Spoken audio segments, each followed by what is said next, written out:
Arrest ചെയ്യുന്ന കുടിയേറ്റക്കാരെ പാർപ്പിക്കാൻ വേണ്ടി താൽക്കാലികമായിട്ടായിരിക്കാം അവരുടെ നാടുകളിലേക്ക് പറഞ്ഞയക്കുന്നത് വരെ. അതിനുവേണ്ടി ഈ ഡിപ്പാർട്ട്മെൻറ്റ് ഓഫ് ഹോംലാൻഡ് സെക്യൂരിറ്റി ഏതാണ്ട് 11 വലിയ വെയർഹൗസുകൾ വാങ്ങി രാജ്യത്തിൻ്റെ പല ഭാഗത്തുമായിട്ട്. ഒരെണ്ണം ന്യൂജേഴ്സിയിലും ഉണ്ടായിരുന്നു. പിന്നെ അത് ഏകദേശം $1 ബില്യൺ എന്നാണ് പറയുന്നത് ഇത്രയും വാങ്ങുന്നതിന്. അത് പരിഷ്കരിക്കുന്നതിനും.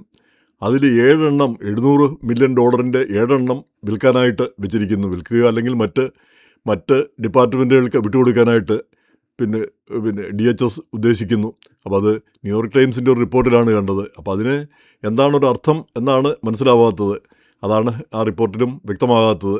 ഈ 11 വാങ്ങി 4 മതി, 4 കൊണ്ട് പുതിയ ആളുകൾ ഈ കുടിയേറ്റക്കാർ ഇല്ലീഗലായിട്ടുള്ളവരെയും മറ്റും കൊണ്ടുവരുന്നതിന് അത്ര മതി എന്നുള്ള രീതിയിലാണ് ഇപ്പോൾ ഡിപ്പാർട്ട്മെൻറ്റ് പറയുന്നത്. ബാക്കി ആവശ്യമില്ല. അതുകൊണ്ടാണത് അത് ഉപേക്ഷിക്കാനായിട്ടുള്ള കാരണമെന്ന് പറയുന്നു. എന്തായാലും അതിൽ വല്ല സൂചനയും ഉണ്ടോ എന്നാണ് നമുക്ക് അറിയേണ്ടിയിരിക്കുന്നത്. ഈ ഇമിഗ്രേഷൻ റെയ്ഡുകളും മറ്റും കുറയ്ക്കുന്നു അല്ലെ കുറയും എന്നാണോ അതിൻ്റെ സൂചന? അത് വ്യക്തമല്ല. അപ്പോൾ ഇതിൽ ഈ ക്രിസ്റ്റീനോയും DHSൻ്റെ സെക്രട്ടറി ആയിരുന്നപ്പോഴാണ് ഇതെല്ലാം വാങ്ങിയത്. ഇപ്പം പുതിയ ആളാണ് DHSൻ്റെ സെക്രട്ടറി.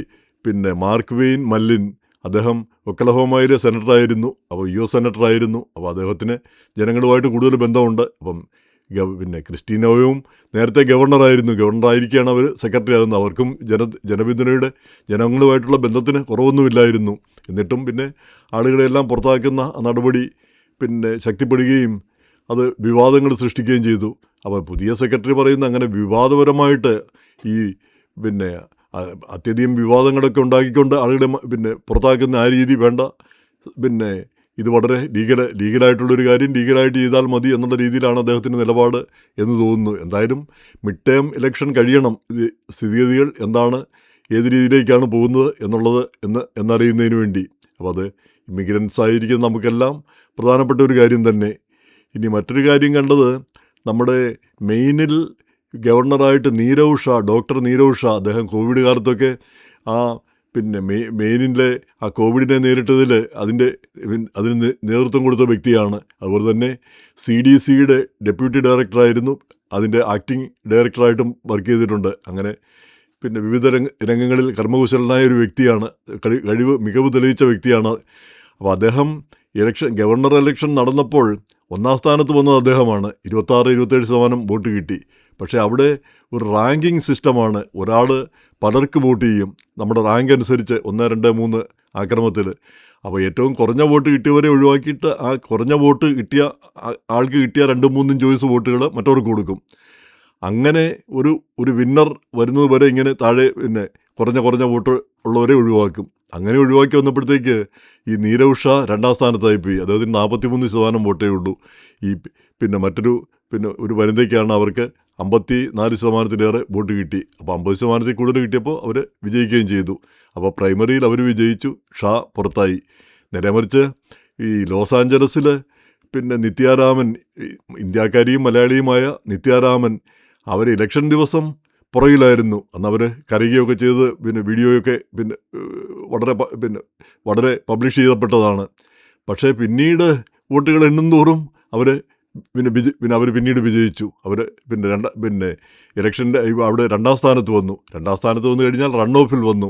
അവരും ഈ നിലവിലുള്ള മേയർ കാരൻ ബാസും അവർ തമ്മിലാണ് റൺ ഓഫ്. പക്ഷേ നിത്യാരാമൻ വിജയിക്കുമെന്നുള്ള പ്രതീക്ഷയാണ് ഇപ്പോഴുള്ളത്. മാംദാനിയുടെ മറ്റൊരു ഒരു തനിയാവർത്തനം അവിടെയും ഉണ്ടാകുമെന്നുള്ളൊരു രീതിയിലാണ് ഇപ്പോൾ കാര്യങ്ങളെല്ലാം മുന്നോട്ട് പോയിക്കൊണ്ടിരിക്കുന്നത്.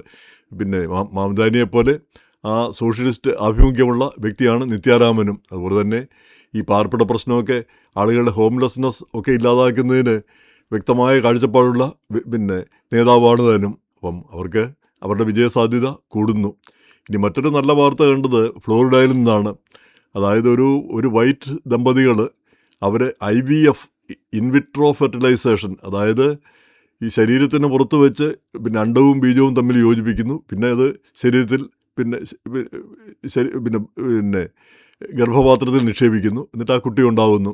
അപ്പോൾ ആ കുട്ടി ഇപ്പം ഇവരുടെ തന്നെ അണ്ടവും ബീജവുമാണ്. അത് ഗർഭപാത്രത്തിൻ്റെ പുറത്ത് വെച്ച് യോജിപ്പിച്ചിട്ട് ഗർഭപാത്രത്തിൽ നിക്ഷേപിക്കുന്നു.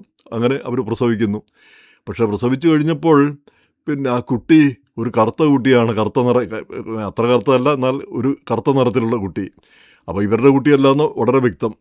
അപ്പോൾ പിന്നെ അതിൻ്റെ ജനറ്റിക് ഇത് നോക്കിയപ്പോൾ സൗത്ത് ഏഷ്യൻ എന്ന് പറഞ്ഞാൽ ഇന്ത്യയിൽ നിന്നോ പാകിസ്ഥാനിൽ നിന്നോ അല്ലെ ആ മേഖലയിൽ നിന്ന് വന്ന ആരോ ആണെന്നാണ് വ്യക്തം, ആരുടെയോ കുട്ടിയാണെന്നാണ് വ്യക്തം.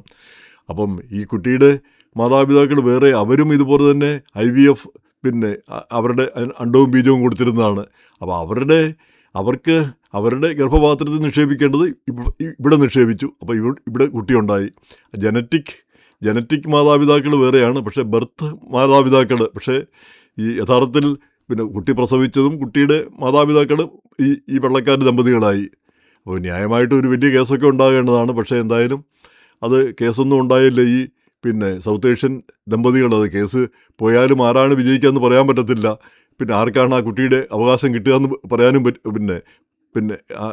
പിന്നെ കേസ് വന്നുവെങ്കിലും കോടതി ഈ ബർത്തിങ് ഈ വലിയ രീതിയിലുള്ള ഈ പിന്നെ അധികൃതർ ഈ പിന്നെ ആ വെള്ളക്കാരായ ദമ്പതികൾക്കാണ് ആ കുട്ടിയുടെ അവകാശമെന്ന് വിധിക്കുകയുണ്ടായി. അപ്പം മറ്റവരത് ചോദ്യം ചെയ്തില്ല. മറ്റവരതിന് ചോദ്യം ചെയ്യാനായിട്ട് മുന്നോട്ട് വന്നുമില്ല. അവർ പറയുന്നത് അത് അങ്ങനെ ചോദ്യം ചെയ്താൽ ആ കുട്ടിയുടെ പേര് ഷിയ എന്ന മറ്റാണ്. അപ്പോൾ ആ കുട്ടിക്ക് അത് ദോഷകരമായി തീരും. അതുകൊണ്ട് ആ കുട്ടി അവർ തന്നെ വളർത്തിക്കോട്ടെ. ആ ദമ്പതികൾ അവർ തന്നെ വളർത്തിക്കോട്ടെ. അവരാണേൽ അവരുടെ കുട്ടിയല്ല എന്ന് അറിഞ്ഞിട്ടുകൂടി സ്വന്തം കുട്ടിയായിട്ട് തന്നെ അതിനെ വളർത്താനായിട്ട് അവർ തീരുമാനിക്കുകയും ചെയ്തു. നല്ലൊരു കാര്യം, സന്തോഷമുള്ളൊരു കാര്യം. ഇങ്ങനെയുള്ള ഈ മിക്സപ്പൊക്കെ വരുന്നു. എന്തായാലും ആ സ്ഥാപനം പൂട്ടാൻ പോകുന്നു. അതുപോലെ തന്നെ ഈ വൈറ്റ് ദമ്പതികൾ അവർ വേറൊരു സ്ഥാപനത്തിൽ വീണ്ടും IVF നടത്താൻ പോകുന്നു എന്നാണ് പറഞ്ഞിരിക്കുന്നത്. അപ്പം വേറെയും കുട്ടികൾ ഇനി ഉണ്ടാവുമ്പോഴും ഈ കുട്ടിക്ക് ആദ്യത്തെ കുട്ടി എന്നുള്ള പരിഗണന കിട്ടുമെന്ന് തന്നെ നമുക്ക് പ്രതീക്ഷിക്കാം. നിറമോ ഇതൊന്നും അല്ലല്ലോ നമ്മുടെ ബന്ധങ്ങളെയൊക്കെ തീരുമാനിക്കുന്നത്. അപ്പോൾ എങ്ങനെയായാലും ഇങ്ങനെയുള്ള കാര്യങ്ങൾ നടക്കുന്നു. അതേപോലെ തന്നെ ന്യൂയോർക്ക് സിറ്റിയിൽ നിന്ന് മറ്റൊരു വാർത്ത കണ്ടതാണ്. ഒരു ഡയമണ്ട് ജുവലറിയൊക്കെ ഉണ്ട് ഒരു കക്ഷി. അപ്പോൾ അയാൾക്ക് ഡയമണ്ട് ജുവലറിയൊക്കെ ഉണ്ടെന്ന് കണ്ടപ്പോഴത്തേക്ക് ഇയാളുടെ തന്നെ മുൻ സുഹൃത്തുക്കൾ അവർ ഇയാളുടെ കാറിൽ ഇയാളറിയാതെ GPS ഘടിപ്പിച്ച് ഇയാൾ എവിടെയൊക്കെയാണ് പോകുന്നതെന്ന്. എന്നിട്ട് ഇയാൾ ഏതോ ദിവസം തിരിച്ചു വരുമ്പോൾ അവർ ഇയാളുടെ അമ്മയുടെ മുന്നിൽ വെച്ച് തന്നെ അവർ വെടിവെച്ച് വന്നു ഈ ജുവലറിയൊക്കെ എടുക്കാനായിട്ട്. അപ്പോൾ ഇങ്ങനെയൊക്കെയുള്ള ആളുകളും ഉണ്ട്, സുഹൃത്തുക്കളായിട്ടുള്ള ആളുകൾ പോലും ഉണ്ട് എന്നുള്ളത് ഞെട്ടിക്കുന്ന കാര്യമാണ്. വാസ്തവം പറഞ്ഞാൽ ഇങ്ങനെയൊക്കെയുള്ള മനസാക്ഷിയുള്ള ആളുകൾ സുഹൃത്തുക്കളായിട്ടൊക്കെ ഉണ്ടാവുന്നു. അപ്പോൾ അങ്ങനെയുള്ള കാര്യങ്ങളും നടക്കുന്നു. ഇത് നമ്മുടെ ഒരു അറിവിലേക്കായി പറഞ്ഞു എന്ന് മാത്രം.